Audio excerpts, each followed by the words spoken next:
Hey, welcome everybody. That is Marco's cardboard cutout. We got it all set up tonight. So we got the cardboard cutout. It's a splitting image of it. Splitting or spitting? It's a spitting image of him. We are wallowing in the sticks. That's a hell of an opening. This show is going to be a roller coaster ride. I could tell. I wish I could say I'm delighted to be here with you, but I've never seen such a rambunctious opening from you. You're always the calm on the show, and I'm the guy. But I'll say, okay, I am delighted to be here with you in the sticks and wallowing with our grand community. But in an effort to drive forward some at least rough-hewn efficiency, let's just dive into some game action, huh? Right away. Okay. I am all for that. We're having a good night tonight.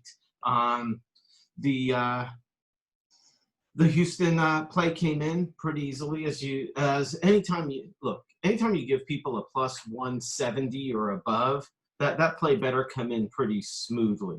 We don't like giving out plays like that, but that doesn't mean we don't do it.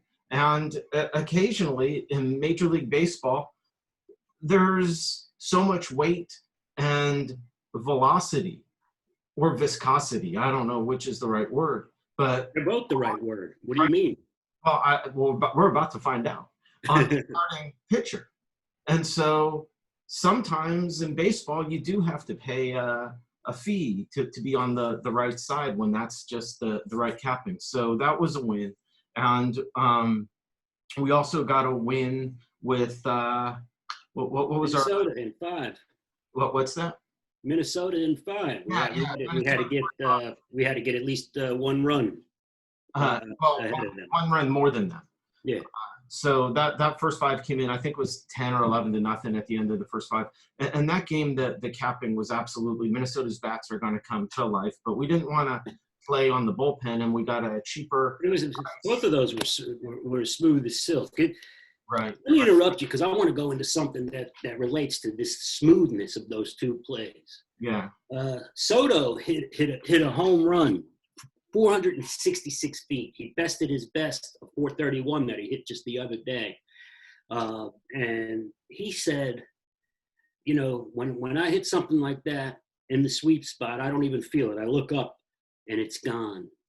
Is that how you feel when you do a play or plays, plural, so well that you don't even feel it, that you know that it's just long gone, that it's just going to be cashing?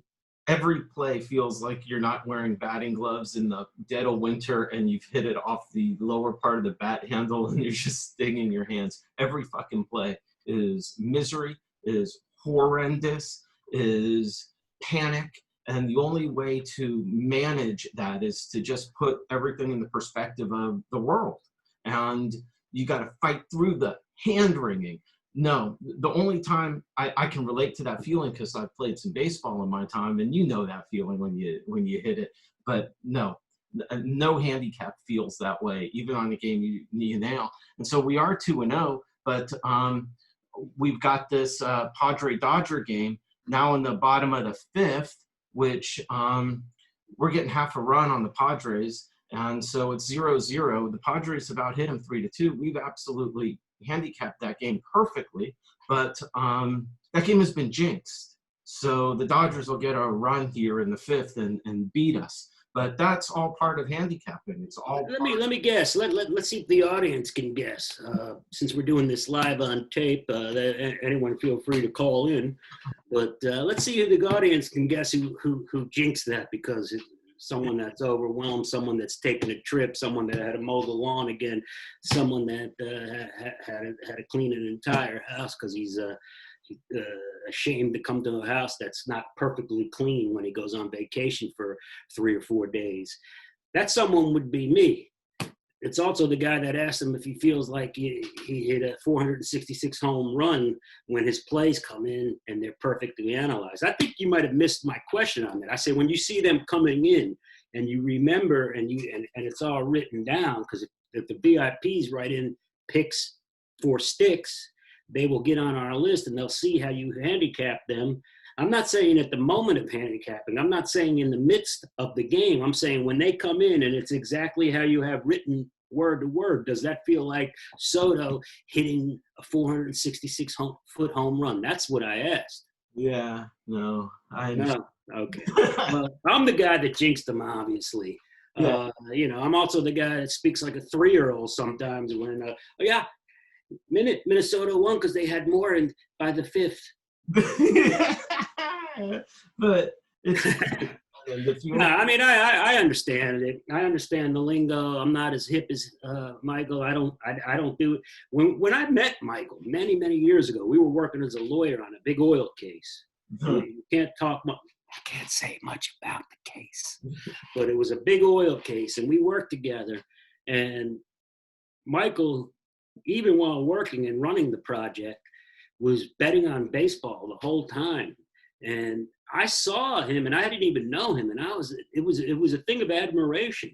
It was like, when I used to sneak into Atlantic City with my brother's ID, and I'd watch the old Italians play craps, and they really, there's a real kind of lively mind intensity that's going on, and you don't bother them, you don't say hey, you don't move if they got hot dice. And I watched him, and I watched the work that he put in and the passion, and it was like having another job. Game is a loss. We lost in the 5th. They got okay. So I jinxed that, and that was a clear jinx. And I'm going to get an earful, but there's nothing I could do but not jinx games anymore. So 2-2, Marco, just like you said. So let's just keep talking about this. Let's run this one into the dirt. But I did learn from the old Italians that it's a full-time job. And so I know a thing here and there, but I'm not a passionate gambler or handicapper as this guy. And I enjoy the old lady play. Like I probably leaned him towards the loss on Toronto, and I definitely caused the loss right now because I got mixed up on innings. And what can I tell you? I have a lot to learn. I think we should just run this into the dirt, what other mistakes I've made, and continue to talk about it. But the point is, you could see from the questions I've asked, from the jinxing that I've done, that I have a lot to learn. And I've told people from the beginning that, I bet from my heart, not from my head. And I jinx from my soul, which I didn't intend to do. So, but when Soto hit that 466 home run, not only did he describe how it felt, but the reporters called it a jaw dropper. And now they were in New York, playing the Mets, and unless they have mechanical cardboard cutouts, there were no jaws really dropping. But I'm guessing that some more Mets secreted out just based on the fact that what a mess over there. So we'll find out who those are tomorrow when they don't show up for the call. Yeah, they do it in the most pussy-ass way and just secret out into the night. So we are 3 of 7 days through the week, 43%. We're through the week, we're just under 500, but these have been small losses this week because they've been value plays. The loss on the first Reed Flyer was at least fun, but when you don't handicap a game and you just get on a game, you deserve to lose at 14-11. But that's what we were doing. We're trying to. Since we're talking about handicapping, let me ask you this: does the weight of me being happy-go-lucky and kind of a jinx, do you use that in your handicapping at all? That you have the weight of me here every day? You just have to take that as That's a yes. I don't want to hear another word, ladies and gentlemen. That is a yes. We could move on. Around it, but the bottom line is that gambling, there is nothing in life better than winning your wagers. However, someone once said to me, you absolutely have to in life find something that will get you out of bed at 5 or 6 in the morning, that you can be that passionate about, that will drive you. And I found what that passion is for me: winning or losing at gambling. So Here I thought you were going to say your cats, Finnegan and Atticus. So we go 2-2 today. We press forward. Feel great about the plays. The Padres, we were looking to play to run. You know, you're getting half a run in the fifth, and they go down in the fifth.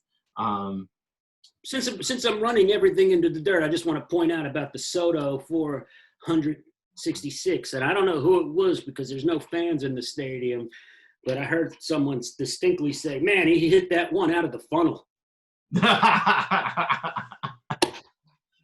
If you didn't see last night's show, that's a callback to a funny bit we did.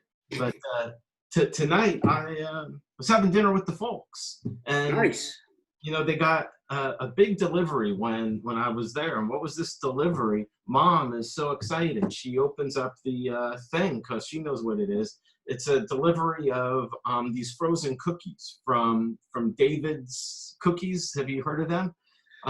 David's Cookies, I have not heard. I've heard of David's Anchovies, and I've heard of David's Sauerkraut, and I've heard of David's Gasoline, but I've never heard of David's Cookies. These are David's Cookies, somewhere from the East Coast. So folks are all excited about the specialty cookies that have come, the chocolate chunk cookies. Apparently they couldn't wait to get this delivery of cookies because they also had a batch of Mrs. Fields cookies, but this came in a little faster. So Dad's just like, we got to do a taste test. We got to do a taste test. Oh, God. Let him eat whatever the hell he wants. He's earned it, goddammit. Yeah, but chips last night, now cookies tonight. But it's a taste challenge, so I got to get in on that. And so wow, that's tough for you. I mean, that's something that's a bygone Michael Driggs there, man. But go ahead. So Mom heats up the cookies, and Dad and I put on the blindfolds because we can't. Cookies. I mean, we're gonna do it right. And so you got the two cookies, and one feels just smaller. Doesn't feel right. So obviously, this is the Mrs. Fields cookie because that's the general hack cookie. And then you got the heavier weighted cookie. You can feel the chocolate chunk in there. That's the chunk weighs it down, huh? Right. That's clearly the Dave's cookie. And so blindfolds on them. Well, Dad, you got the lighter one in the right hand. So yeah, I got the lighter one in the right hand. Got the heavier one in the left hand. All right, let's do it. He tastes his. I taste mine. The one in the right hand's good. Yeah, it's good. Okay, the one on the left's really good. The one on the left's really good. He agrees, and now we go back and forth. It's clear the one on the left hand is clearly the better cookie. Blindfolds off, hands down. Mrs. Fields kicks the David's Cookies ass. Everything that wasn't even close. In fact, at the end of the challenge, Dad said it's good, but the Dave's Cookies aren't worth putting this poison in your mouth for. He wasn't quite getting the satisfaction of it. So Mom missed the whole challenge, so she comes and wants to know which one won, and Dad just looks at her and says, cancel the Dave subscription. You mean they jumped the gun even before a taste test and got a subscription? Yeah, there's a couple takeaways from that. Number one, why put on the blindfolds when you know exactly which one you have in your hand by weight? And number two, it's you eat cookies like you're eating gruel out of a bucket. You dig your hands down in there and you're eating the cookie like this and you're eating the other one like this. What's going on in that household?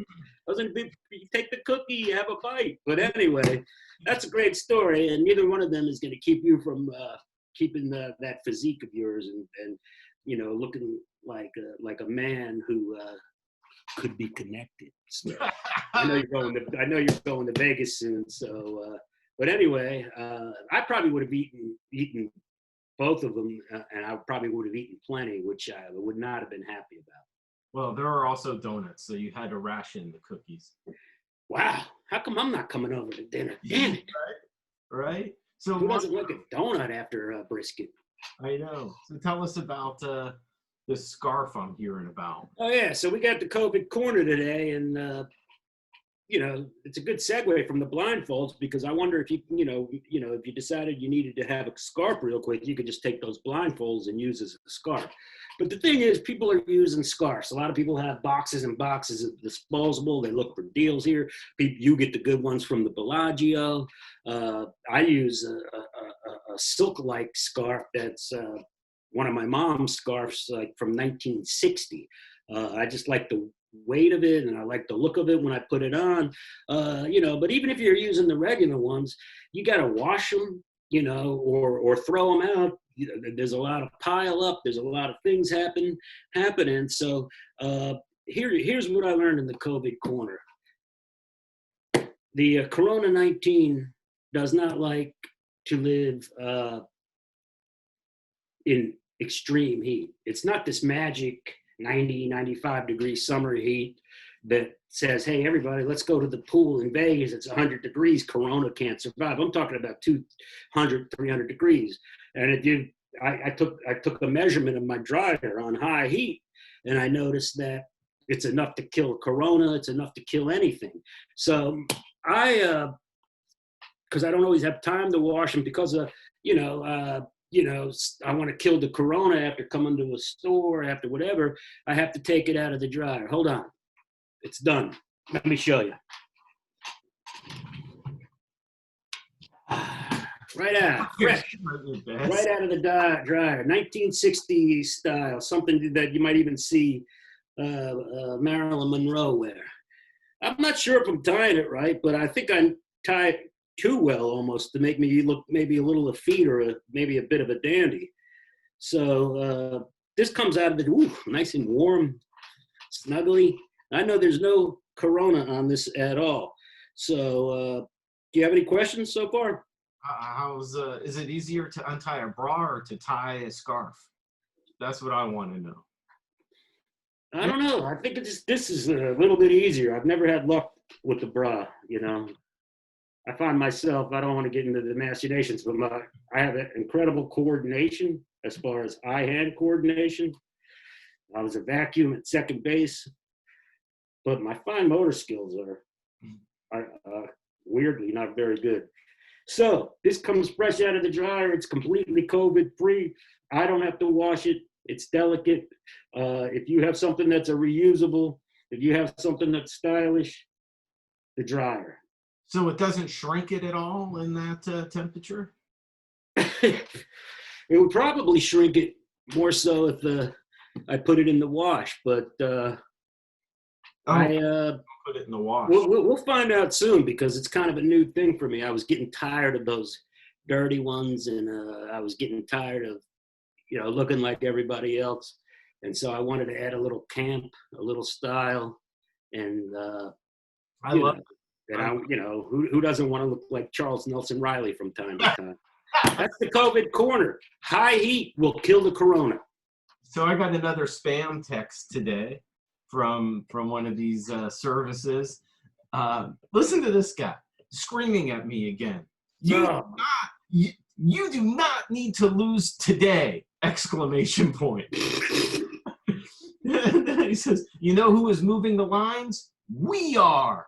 No gimmicks. Okay, if you really know and understand gambling, let me explain this to you. You better explain it to me, because we did that whole other segment, but go ahead. There is no other greater essence of a gimmick than claiming you're moving the lines. Even I know that. Right? So what is a line? A line is the spread of a game. But the bookmakers, they don't try to predict what the final score is going to be. People don't understand this. They're pretty accurate to games in general, but that's not the marketplace. The marketplace is the bookmaker trying to design a line that gets an even amount of money on one team and an even amount on the other, so that they can take their tax. They don't try to predict the score. They try to predict what people will put an even amount of money on. And so this guy is saying, who moves the lines? We do. That just means that even if that's all true, it just means his agency is putting a lot of money on one side of the line, which forces the line to move one way or another. it doesn't mean that they're winning their predicted games. Just means that they're putting a lot of money on the line. In other words, that's a gimmick. It's a gimmick, and it's bullshit. So I'm glad. Go ahead. You don't need to lose today. Well, we went 2-2, right? And we love our plays. So I love your plays, and even though I muddy them sometimes, and we'll get over that. But I'll tell you why that's freaking bullshit. Because he's not even nobody that has the kind of jack or the kind of following or the kind of lump of money is even moving the lines one way or the other. Forget win or lose. Nobody is yelling. I almost said a bad word there.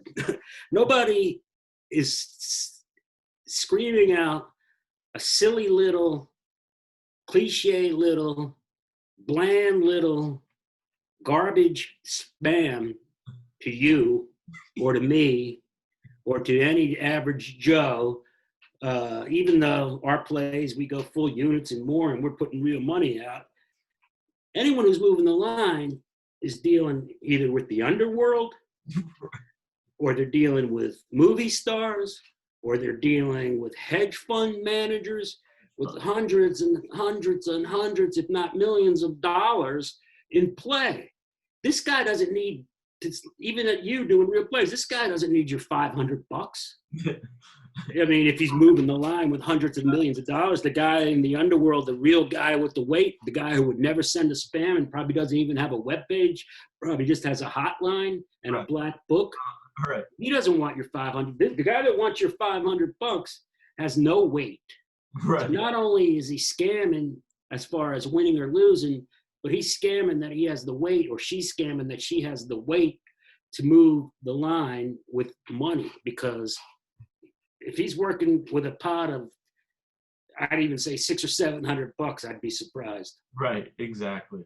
And so that's one reason people say units instead of reveal how much to them a unit is. But Marco, you want to do something else wrong? Let me know. No, you nailed it. You absolutely nailed it. That's, but I like. So what do you want to do? Go write the first reads? Is that what you want to do? Because we're going long. We're not going long, not yet. Okay. But we have a segment. I don't know what it is though. It's just called Live. Oh yeah, well, a lot of people have been watching the show, and I have some people that I don't, I have a lot of friends in California and that see it, and then they're getting some really good response, and they're always asking me, "Do you do this live?" And or is it rehearsed? Is it edited? And I like to keep it a little bit loosey goosey, but we want to reveal for everyone, no matter how smooth this looks, no matter how polished this looks, no matter how handsome we look, we don't have any makeup, we don't have any producers, we don't do any editing short of songs, and we do this live, on tape, on cut, no delay, right before your very eyes. Call in if you don't believe. Call in if you don't believe. This show is done live. I know it looks perfectly coiffed, like Michael's hair. I know it seems streamlined down to the writing, to the handsomeness of both of the co-hosts. I know it looks like that absinthe container and decanter in the back is CGI'd. Yeah. I know that you are dubious as you watch this, but yes, I will reveal. I wanted to be furtive about it. This show is done live, unedited, and no CGI. Not even Michael's beard. So all of that is 100% true, but for the part about makeup, I occasionally. Come on. It's a little hint of a lie. I know. I could see the blush that you have. Hey, you're wearing a woman's scarf. I'll put on a little powder. Hey, man. We're gender fluid. We want more women to gamble. It's no shame to gamble. Come on. let's take a look at the first reads. Nice. It's a short slate tomorrow, maybe even shorter by the fact that St. Louis has two COVID delayed games. St. Louis COVIDs. They have 2 games that they can't play, but at least at some point, shouldn't they just go back to the inter-squad games and play themselves, and then after each game they can have a win and a loss, and that way, according to Manfred, they can have a meaningful season. Shouldn't that? Is that a good? They should do that. Just as anything at all, they should. Right. Do that. Yeah. So the Mets host Washington in the final game of that series, I think. I'm such a fan of the Thursday getaway day. That's a 10 a.m. start. The Orioles in Philadelphia. That series is hilarious. Baltimore with another win over these Phillies, who we've had some good luck on them. Maybe it's time to get back in a Phillies game, because we're sitting here in the sticks just kind of around 500 this week, and we need to take some bigger risks, I think. So Arrieta is on the mound, trying to get Philadelphia back in the winning side of things. Tampa Bay is still in Boston. They finish up in Boston, and that game tonight was Tampa Bay was just all over them with 9 runs. Boston got a few late. So the consensus seems to be Boston has sort of just thrown in the towel this year. And it's so funny for me to hear commentators saying Boston's just playing through the season. They are just trying to get some draft picks. Now, baseball's the most unpredictable draft. It just isn't like other sports. No. You have many more rounds, and the way people develop from age 16, 17, 18, 19, 20 is just so different. You have a comment on that? I just wanted to say, in the vein of my old neighbor and I don't want to say a friend, but my pal Larry Merchant, commentators are going to do what commentators are going to do, and handicappers are going to do what handicappers are going to do.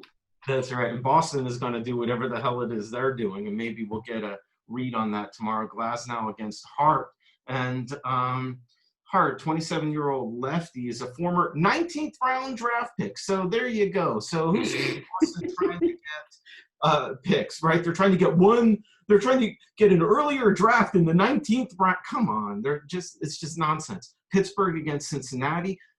Scalafini, who I've kind of had my eye on, goes tomorrow against Williams, who's been kind of a tough luck loser. Milwaukee and Chicago. This Milwaukee team has been, we seem to get on a lot of their games. And we've gotten the last Milwaukee-Chicago game. It's funny you say that. Go ahead. Yeah. And so it's Anderson against Darvish. And we've gotten the Milwaukee play right the last 2 games, including the win against them tonight. But looks like they were just trying to get out of town. Their bags were packed. They needed to get to Chicago, although that's not a far trip. It still is probably the beginning of a road trip for them. And at 7-9, they go into Chicago at 12-3. And then the late game is San Diego against the Dodgers. San Diego down 2-0 tonight in a game we took a loss on to go 2-2 today. San Diego goes behind one of these pitchers. I think is just elite, moving into the elite range. I think he's their ace, Paddock, against Urias, who was pushed back the day. So good pitching matchup, as is often the case in LA, with two of the top teams in the NL from the NL West. Man, that's the slate, man. Yeah, that's a great. Thanks for doing the first read. I'm just going to go for it because I want to see how you handle this Chicago-Milwaukee game, and I want to see what you think about Darvish, if he's for real. Obviously, Chicago's one of the teams that would be a quote-unquote lock for the playoffs, because pretty much 24 teams are in the playoffs, right? I'm just kidding. But yeah, no, I mean, I guess, yeah, I just want to see what you could do about this game, and if Darvish is for real. Yeah, I look forward to that challenge. We're 6-3 in our first 3 plays. Is Darvish real? Anderson is supposed to be returning from the blister, the dreaded what was it? The dreaded. Did you have, Mister? Oh no, that was somebody else. That was it. That was Stroman, right? Stroman, who took a walk. He secreted out of New York. So we'll look into that. We'll try to find out if Anderson is healthy and how long he's gonna go. That's the first read challenge. Leaves us 5 other games to handicap. And so before we say goodnight, let me just express a plea. I mean, maybe we go a little bit long, but here's the plea. We got a great fan base. The Sticks is fine, but it's not. I mean, it's wonderful, but it's not really growing. And we got something for everybody. If you're a handicapper, you get the information on the playlist through the VIP list, which has been profitable this season.